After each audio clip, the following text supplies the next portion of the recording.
How much are you planning to spend on the battle pass? How much are you gonna grind? What rewards do you want in the end? Well, today I thought we would try to answer these questions in a mathematical and, clear way, and go through the different options for spending money on the battle pass. The most important thing here is that we spend the money efficiently and in the best way possible. So I want to start off by saying that you should never purchase raw levels unless you absolutely have to. This year it's gonna be a bit harder to grind battle pass points because there is no guild battle pass farm like there was last year. There is also no wagers this year, which also cuts down the income of battle pass points a lot. So what are we even able to buy? Well, first of all, there is the free starting options, level 1, level 50 and level 100, which all cost $10, $30 and $50. But I would highly recommend thinking about the rewards you want and listening through this entire video before you purchase even level 1, because depending on the reward you want, they all have some sort of purpose. You're going to want to use each one of them depending on what reward you want. But one thing to also remember is that there will most likely 99% be a late bundle this year. If you haven't purchased the battle pass before, which I'm pretty sure you have, then it's just a bundle that comes in a bit later in the battle pass that gives you 120 levels for $30. This is the best deal you can get of battle points, so you have to kinda plan your battle pass around it. That being said, it comes in pretty late in the battle pass and it's not even guaranteed that it's gonna come this year. So if you wanna be absolutely sure that you can get your, Void Arcana early, then you're going to have to spend a lot of money. So I would personally never ever spend my money too early, because you can lose hundreds of dollars for absolutely no reason. So let's get into how much points you can actually earn as a level 1 battle pass. From the weekly quests you can earn about 22 levels. Okay, quick intermission. I realized that I completely miscalculated this. It's actually twice as much, 44 levels, but it doesn't really change any of the calculations later on. So yeah, which is okay, but it's not that much considering the previous years. Cavern Crawl, on the other hand, you can earn 31 levels, which is okay, but it's not great. Predictions are a bit interesting, because there is no guaranteed earnings. If you guess everything correctly, you're gonna get 24 levels, but most likely, if you're following a pro or some knowledge person, I would estimate that you will get roughly 8 levels. Which is not great, but it's something. The bracket, fantasy and battle pass 2 points haven't been released, so there's not a lot we can do except just guess how many levels we're gonna be able to get from them. But I can pretty confidently say that it's gonna be around 50 levels. If you look at the previous years, that kinda makes it a bit more balanced in terms of the free-to-play levels, and it would surprise me if it's a lot lower or a lot higher. So, in summary, if you grind out every single thing you can to get battle pass points, you're right now expected to get 112 levels. So what do you get if you buy a level 1 pass and grind 112 levels? Well, you get a lot of seasonal items, like a bunch of sprays and some river vials, but I personally don't really think you should even consider those a reward, because they're going to disappear as soon as the battle pass ends, and I think most Dota players are looking to play the game for a while.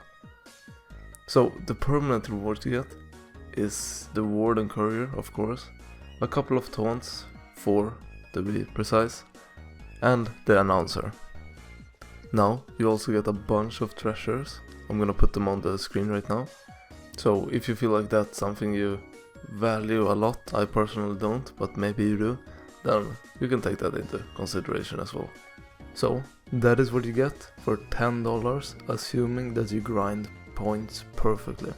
Now, I'm probably right in assuming that you're gonna want a little bit more than that.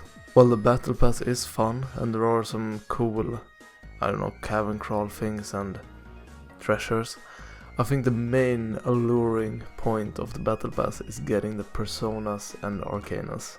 So let's talk about the cheapest persona you can get, the Crystal Maiden persona. So to get this persona, you're going to need to reach level 148, which is most likely impossible as the level 1 battle pass. So what you're gonna want to do, if you only want the CM persona deal, is to simply start by buying the level 50 battle pass. If you grind your points like you should be able to reach around level 162, which is more than enough, so you can actually chill a bit with the point and still get the persona. But the cheapest way to get it is to buy the level 50 starting pack. Now, the one I'm personally most interested in is the Towers and the Beast Prestige kit. So to reach the Primal Beast Prestige shit, you're going to need to reach level 223. And it's actually not a lot more expensive to reach this level compared to the CM1. To reach the level where you can get the Towers and the Primal Beast persona, you need to buy the level 1 battle pass and then buy one of the late bundles, and you can get it for $40, which in my opinion is probably the best option if you want to get some battle pass items and still play relatively cheap. So that's what I'm personally going to go for. You also get all of these treasures that I'm showing on the screen as usual, and a couple of taunts.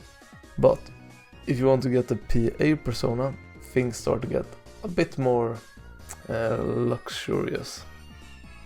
So to get the PA persona, you're going to need to reach level 296, and there isn't really a great way to do this.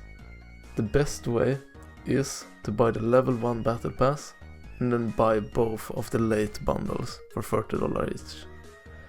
Now, this is a bit risky because I'm not sure if the late bundles are even going to come this year, but assuming they will, you can get the PA persona and a couple of sprays and taunts and shit for $70. And of course you also get all of these treasures that I'm showing.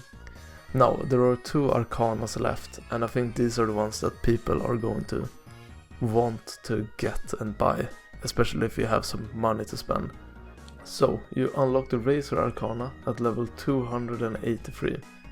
To reach the Arcana, the cheapest way to get it is to start off by buying a level 50 battle pass and then getting both of the late bundles. Assuming you grind your points like you should, you will be able to reach at least level 400. At that point you get the Razor Arcana and once again you get a shit ton of treasures. Now, to get the most expensive item on the list that isn't like level 1000 or 2000, you need to reach level 495, which is the Void Arcana. So to reach this level, you're going to need a level 100 battle pass and both of the late bundles. And even with all of this, you're going to need to purchase an additional 2 level 24 levels from the shop, which, if you remember what I said in the beginning, is a bad idea. Well, they've kinda engineered it in a way that you have to spend more money. Who could have guessed? So with that, you're going to reach about level 500, and it's gonna cost you $130. Assuming you grind perfectly, you're going to get every single permanent reward in the battle pass, which all in all is not that bad in reality. $130 is pretty okay, but that's assuming that the next battle pass will give some battle pass points, and yeah, I'm not sure. We'll just have to see how it turns out. Anyways, if you found this helpful in any way, well, nice, good for you. Bye bye.